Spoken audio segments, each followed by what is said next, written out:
J'achetais plusieurs robes rouges et les donnais à ma femme. Elle sourit, ravie. Moi, je restais froid. Cette nuit-là, je fis semblant de dormir. Mon cœur battait fort. À exactement minuit, elle se leva, enfila l'une des robes rouges et sortit précipitamment de la chambre. Je me redressai, tremblant, et appelai aussitôt l'ancien. Il décrocha presque aussitôt, comme s'il m'attendait. « Elle vient de sortir », chuchotai-je. « Suis-la discrètement, et tu verras par toi-même », répondit-il. Je me levai, ouvris la porte de la chambre doucement. Le salon était vide. Puis j'entendis des murmures, venant de la cuisine. Pas à pas, je m'en approchai. Mes mains tremblaient quand j'ouvris lentement la porte. Et ce que je vis me laissa sans voix. Elle était à genoux sur le sol froid, vêtue de sa robe rouge, la tête légèrement penchée. Ses lèvres bougeaient lentement, murmurant des mots que je ne comprenais pas. Elle ne leva même pas les yeux. C'était comme si je n'existais pas. Mais ce qui m'a glacé le sang, c'était la faible lumière de 2 bougies posées sur le plan de travail. Leur lueur vacillante dessinait des ombres étranges sur son visage, un visage que je ne reconnaissais plus. Ma gorge s'est asséchée, mon corps s'est figé. Devais-je crier? Devais-je courir? Pour la première fois, j'ai eu peur, dans ma propre maison. Alors c'est ça qu'elle fait chaque nuit à minuit? Comment ai-je pu vivre avec elle sans jamais rien remarquer? J'ai reculé lentement, refermé la porte, et posé mes mains tremblantes contre le mur. Mon cœur battait si fort que j'avais l'impression qu'il allait exploser. Dans le salon, je tournais en rond, incapable de réfléchir. Mes yeux restaient fixés sur la porte de la cuisine, craignant qu'elle s'ouvre d'un instant à l'autre. Les pensées se bousculèrent dans ma tête. Dois-je fuir? La confronter? Ou attendre le matin? Une seule chose était sûre, je ne pouvais pas passer la nuit ici. Je me précipitai dans la chambre, pris quelques vêtements à la hâte. Mes mains tremblaient tellement que j'avais du mal à tenir mes clés. Et soudain, la porte grinça derrière moi. Elle entra. Elle resta plantée là dans l'embrasure de la porte. Nos regards se croisèrent. Mon souffle se coupa. Les clés glissèrent presque de ma main. « Où vas-tu, à cette heure-ci » demanda-t-elle d'une voix calme. Je balbutiai. Je dois juste vérifier quelque chose. Je reviens tout de suite. Elle secoua lentement la tête. Sa voix changea, plus ferme, plus froide. Tu ne vas nulle part. La sueur coula sur mon visage. Je restais figé, incapable de bouger. Devais-je forcer le passage? Mais avant que je ne décide quoi faire, elle s'approcha doucement, puis éclata en sanglots. « S'il te plaît, ne pars pas » murmura-t-elle entre 2 larmes. « Je t'aime. Je porte ton enfant. Je sais que tu es inquiet ces derniers jours. Je ne savais pas comment t'en parler. J'ai essayé d'éviter ce moment. Mais maintenant que tu m'as vu, je vais te dire la vérité.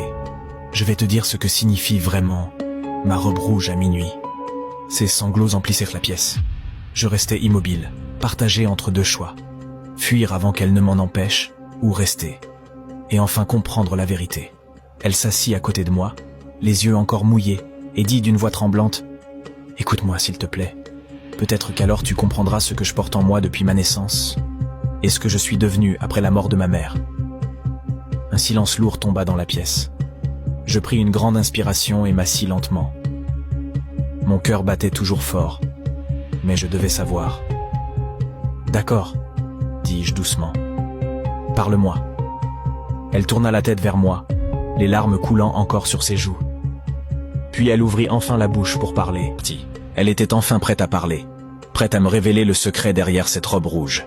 Dans ses yeux, je voyais la peur, mais aussi une étrange détermination, comme si elle portait ce fardeau depuis trop longtemps. Sa voix tremblait quand elle se pencha vers moi. Tout a commencé à ma naissance. Ma mère m'a initié à quelque chose qu'on appelait la nuit rouge. Elle en était une figure importante. J'ai grandi dans cette croyance. Chaque femme devait porter sa robe rouge à minuit, car si je ne la portais pas, quelque chose viendrait me chercher, et je ne reviendrais jamais. Je restais bouche bée. C'était la première fois que j'entendais une histoire pareille. « Pourquoi ne m'as-tu jamais rien dit ?» demandai-je, la voix serrée. Des larmes coulèrent sur ses joues. « Parce que j'avais peur que tu partes. Je ne voulais pas te perdre. Mais maintenant, si tu veux partir, je comprendrai. » Mon cœur se serra. « Et ta mère? Que lui est-il arrivé ?» Elle serra mes mains, comme si sa vie en dépendait. Elle a brisé les règles. Et elle a disparu. On dit qu'elle a été prise. Après ça, ils m'ont remis son tablier et m'ont dit que je devais prendre sa place. La pièce me sembla soudain plus étroite. Mon souffle se fit court. Tout devenait réel. Trop réel. Je murmurai. Le vieil homme. Il m'a dit de t'acheter plus de robes rouges. Est-ce que ça veut dire quelque chose? Elle hocha lentement la tête. Oui. Ça veut dire que tu as accepté le lien sans le savoir. Ces mots me glacèrent. Mon amour pour elle m'avait lié à un monde dont je ne soupçonnais même pas l'existence. Et tes amis? Pourquoi sont-elles venues ici cette nuit-là? Elle baissa la tête. Sa voix était à peine audible. Elles en font partie aussi. Chaque 1er août, nous devons nous rassembler. C'est la tradition. Aucun homme ne doit s'en mêler. C'est dangereux. Puis sa voix se brisa complètement. Je veux juste dormir en paix. Je ne veux plus vivre ainsi. J'ai peur. Je ne veux pas finir comme ma mère. Mes yeux se remplirent de larmes. Ce n'était plus une question de secret ou de mensonge. C'était une lutte pour sa vie. Je la pris dans mes bras et murmurai « Je suis là. On affrontera tout ça ensemble. » Elle pleura contre moi, longtemps. Et pour la première fois, je sentis que son âme cherchait à se libérer. Cette nuit-là, j'ai fouillé mon téléphone et retrouvé le numéro d'un ami d'enfance, un homme de foi. Nous l'avons appelé. Ma femme lui a tout raconté. La nuit rouge, sa mère, les rituels, les peurs. Il écouta en silence, puis parla d'une voix ferme.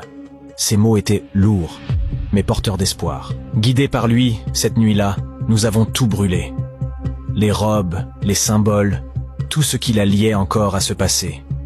Les jours qui suivirent furent difficiles. Elle tremblait, faisait des cauchemars, doutait d'elle-même. Mais peu à peu, elle reprit des forces. Et des mois plus tard, la lumière revint enfin dans notre maison. Elle donna naissance à une magnifique petite fille, le symbole d'un nouveau départ. Aujourd'hui, nous dormons paisiblement. Plus de secrets, plus de peur, juste de l'amour, de la confiance. Et cette leçon que je n'oublierai jamais. Certaines batailles ne doivent pas être menées seules.